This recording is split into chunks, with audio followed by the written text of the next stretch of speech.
Gentlemen, thank you both for joining us. We appreciate you for coming on. Unfortunately, we do not have Umaru this time. Good morning, sir. Let me start by just talking about the military's language after that explosion. How would you assess the military's handling of communication following the explosion? Was the information timely and transparent enough, given all that's happened in Maiduguri in the last decade? Thank you very much. There was very much an attempt by the military to actually bring civilians into their activities. Very recently, we had a military-civilian talk, and discussions were all participating, and that level is very commendable. But for what happened last 3 days, something which shocked the whole state capital, and everybody is traumatized, which shows how fragile all of us are. Particularly, we thought we are stable, but this actually exposes our trauma again in that regard. For the military, they promptly responded, definitely, with some news. Thank God for some of the medias, particularly the News Central that were around, who carried it out to show people that these things are not attacked, but an explosion due to intense heat, which quickly calmed down many who actually were able to heard the news immediately. But those who are very much close, in those things, you don't even have time to look at this thing. You are only running for your safety.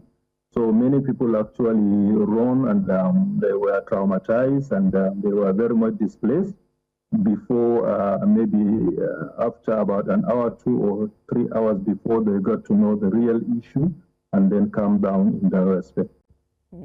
I'm being told we have Umaru Kirawa with us. Umaru, you're welcome. Thank you for joining. Now, Umaru, I remember 2002. I was here in Lagos when we had the instance here with the explosions, I think, in Ikeja. That led to many deaths in places like Okeafa, even when these places were far spread apart.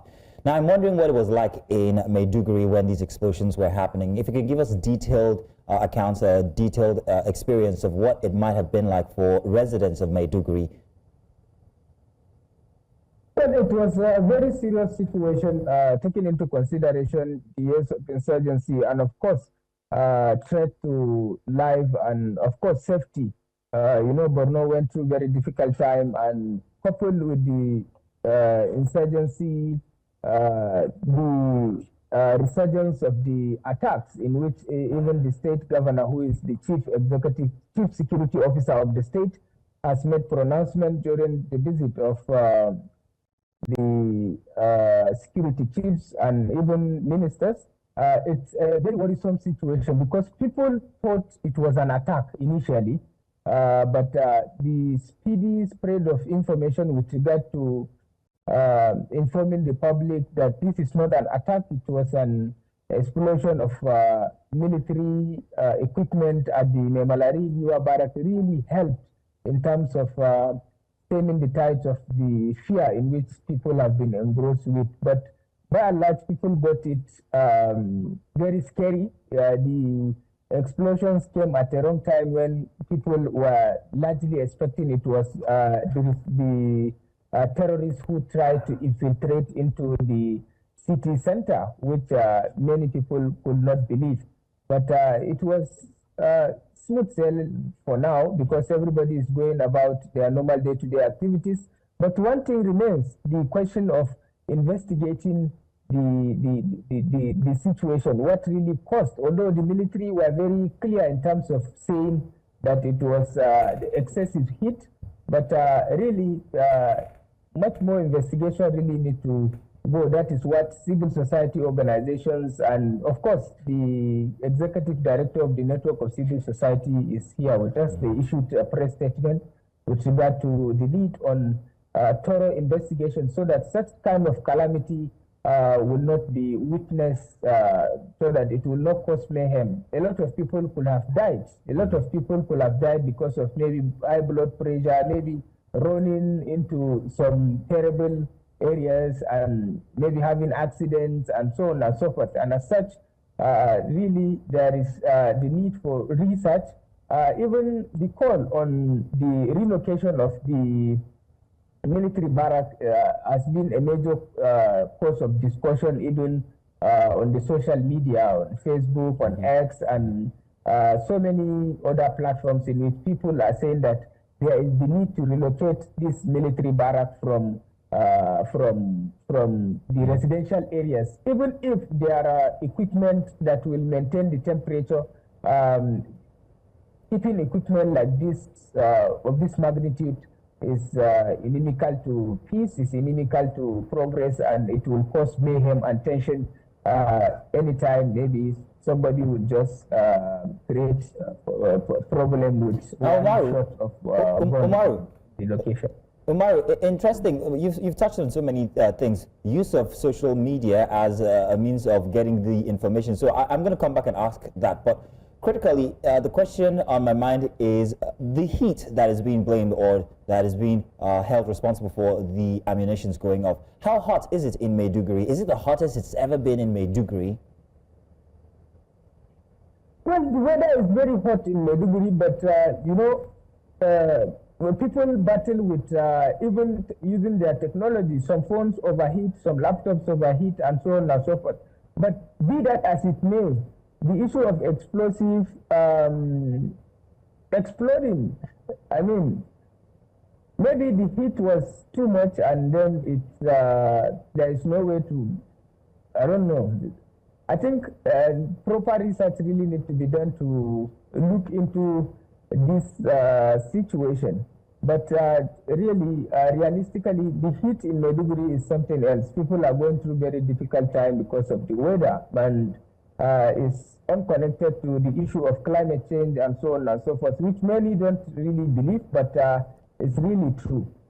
Right. Let me just quickly come in here and say that I know that I think it was, I don't know if it was last month or the month prior, but there was a circular about a heat wave by NIMET, and I think Borno was one of the states that they flagged as a heat wave, and they asked, you know, residents to do cover themselves, and which now takes me to my next question, right? About storage of artillery or ammunition such as these in cantonments. This was the same thing that happened in 2022, rather in 2002.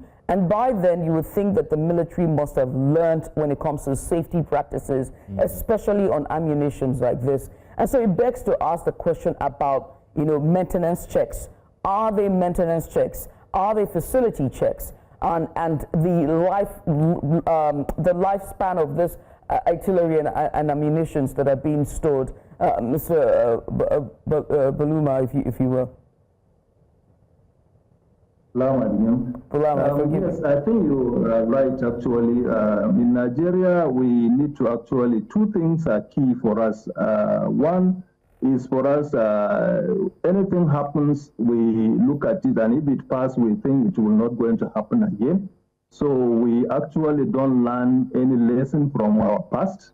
Secondly, maintenance is also another issue that actually bedeviling our country.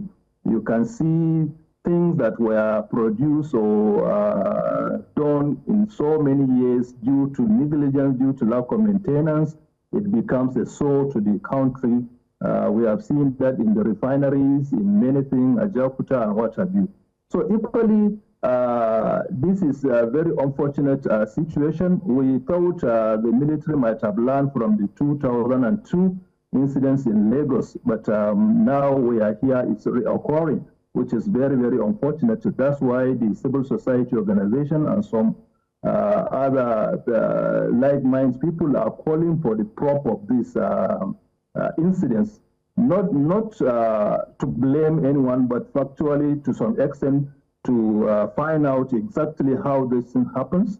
Is there anybody at that point making shift of these things? You know, something, even if there are heat for something, if you keep it in where it is, when the heat goes down, the whole thing will come down. So what happened? Is there any movement of these armories before it started? Where were they kept? Was it too intense? Does this equipment require any cooling system in that regard? And also the issue of expiry is also another issue. Are they expired? All these things are something that we are actually asking for them to look into. Then the issue of the residency, where this barrack is also another thing. Though all over around the world, barracks were actually situated outskirts, but the town or the city grows and makes it. But it is not going to be out of point if it was going to pose a threat to the generality of the people to relocate it or relocate some of the explosives and very important armories outside the residential areas. Thank God there were a few spaces around which actually didn't cause any damage to lives in that regard. But however, if the explosions went beyond that circumference that they are in, a lot of issues might have come up. So our calling for prop, as you rightly said, to find out exactly what happened. Are these things expired? Where were they kept? Is there any movement at the point of that explosion? All these things are things that are going to guide people so that it can be used in to maintain other barracks that were there to see how they can be, because definitely armories must be there around that area, not only the northeast, along even northwest. We share the same type of climate in that regard, and the climate change itself does not exclude any place. So it's very important for an investigation to find out exactly what happened in that regard. And if there's one thing we know about the military is that they're very tight-lipped or walled off. They like to handle things internally. And so we don't even know to assess how much damage this artillery or this weapons have exploded. We don't know what they are, what kind of models they were, how long they've been stored there, and the amount of damage that was caused, right? And so if there was a probe or some sort of transparency, what would that look like, Mr. Abiso? Yes, when I started, I said there were actually civil and military relation officers on ground, which we are currently engaging to know exactly what happened on ground. And the civil society will keep on asking for accountability on these issues, so that these things should be accountable to the people of the country. It's no longer anything that will going to do anybody any good for us to be hiding issues when it happens because we say it's a security. Definitely there are security tips and what have you, but to know the level of damage so that one can be able to propose solutions, the government should be able to take. There are a lot of people that can come in and in preparing solution, but the people should know exactly what happened and the level of the damage in that respect. So I want to urge the military not to cover up such a thing. They should come out with it so that people can be able to give advices. Professionals can come in, not necessarily as military, but even civilians. There are professionals that can be able to come in and give their own suggestions on that. So I want to urge the military to open up the information on that so that people can also bring their suggestions and then maybe to avert future occurrence in that regard. Now, Kirawa, let's take a look at the trust level of the residents of Maiduguri. It's been 10 years of insecurity in these areas. Now then you have this explosion. What has the explosion caused for the people? I'm talking about how much they trust the authorities and maybe even the peace-building efforts that are on ground currently. Is it building? Is it destroying? What are people saying? Well, largely the trust between the military and of course the civilians is still there. It's a very symbiotic relationship that one cannot do without the other. The military provides security, safety to the citizens based on intelligence information that the citizens provide to the military. And as such, the relationship, whenever that kind of relationship derails, then there will be a problem.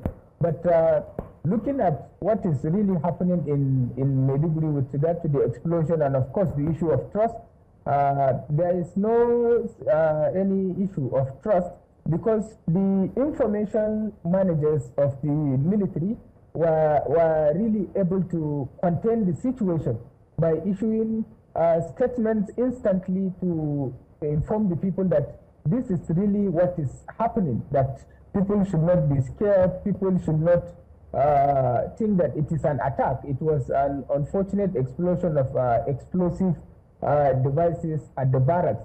That really helped in maintaining law and order, maintaining the peace that people are enjoying. Though a lot of people have gone through a very difficult time, and one of the residents that I interviewed in the earlier package, in the earlier news report we played, was saying that he could not run because he is having a problem with his knee, and he had to ask his wife to stay with him. They had nowhere to go, and so on and so on. So by and large, the issue of trust is still there. That really aided in the even repentance of over 300,000 of the terrorists, which residents hope that more terrorists will surrender and peace will be enjoyed by all, so that progress and development can be witnessed. Mr. Abiso, now this is history repeating itself. We saw this 23 years ago, and now here we are again.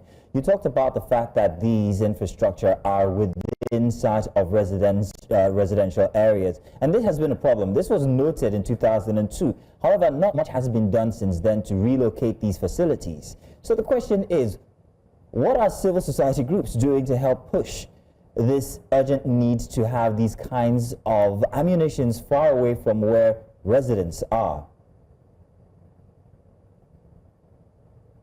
I'm the executive director of the network of civil society organization in Borno State, Ambassador Bulama Abiso, who has been one of the champions with regard to the issue generally, and of course cementing ties between the civilians and of course the military. The chairman of the House Committee on National Security Intelligence, who is a member representing Jerry, Satomi Ahmed, at the chamber, also raised that call with regard to relocating that military barrack out of residential area.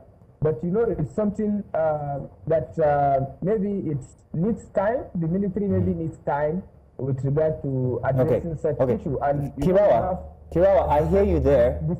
Kirawa, I hear you there that the military needs time, but I actually intended that question for Mr. Abiso. So if you would please, sir. Yes, thank you very much.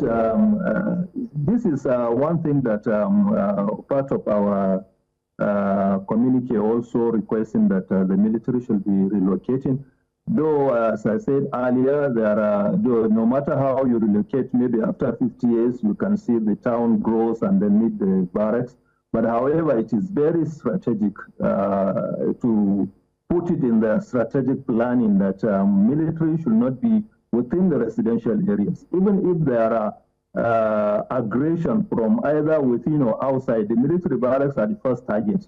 So when they are within the community, so there will be a lot of casualties even within the civilians. So therefore, I think for strategic reasons, they should be moved out of the residential area, even if maybe the personnel, the houses and what have you will be left for the military to be using. But for their armories and other equipments and materials, I think they should look for a safe place where it cannot pose a threat to the society. What happened in Maiduguri is something, as Kirawa has said, physically we have not seen any damages to people, but psychologically many people were traumatized. Many people, BPs have raised a lot of issues currently going on within the civil society community. So therefore, we are actually strongly calling on the military or the government to see how best these barracks will be relocated. Also, the tactical way of actually even the military is fighting, if you look at it, when there are a community, safe community, the military used to cordon these communities and then guard the community. So if that is the tactics, taking out barracks outside the community you are in, you are also given another protection within that team, because the availability of the security will be within that barrack or outside that barrack, which covers the whole city. Now, as it is, if there are emergencies in Giwa Barracks for them to move out, you will see a lot of commotions. We have a very narrow road that went through the Giwa Barracks to other communities. If there were emergencies for the civilians to come out and the military to come out, the commotion will be so high. So, considering all these things, I think there is the need for the relocation of the barracks. Then, thirdly, even when they were relocated, there must be a space around the barracks where even if the community will come around, it will not go to that extent where even within the front of the barracks, you see residential houses were developed and what have you. So schools, barracks, all these things, there must be at every angle of this thing a space where nobody can come closer to the wall of these things, including schools. But nowadays, people just build anything, government give permission to people to go and come close to school. They have their own houses with close to that of the school wall or the barracks and what have you. All these things need to be actually considered for the future. Thank you. Thank you. I mean, you put this very succinctly and very, concise. The fact that sometimes we lose the master plan in urban development. We lose it in lieu of urban development as, people are developing and building and those are migrating to the capital. Oftentimes we forget what the master plan is when it comes to town planning. But I must say thank you, gentlemen, Mr. Bulama Abisu, and also to our correspondent, Umar Kira, for bringing in that report. A very sensitive but important discussion that we needed to be had. So thank you so much. Let's go on a short break, shall we? When we return, this time we turn to CBEX. Stay with us.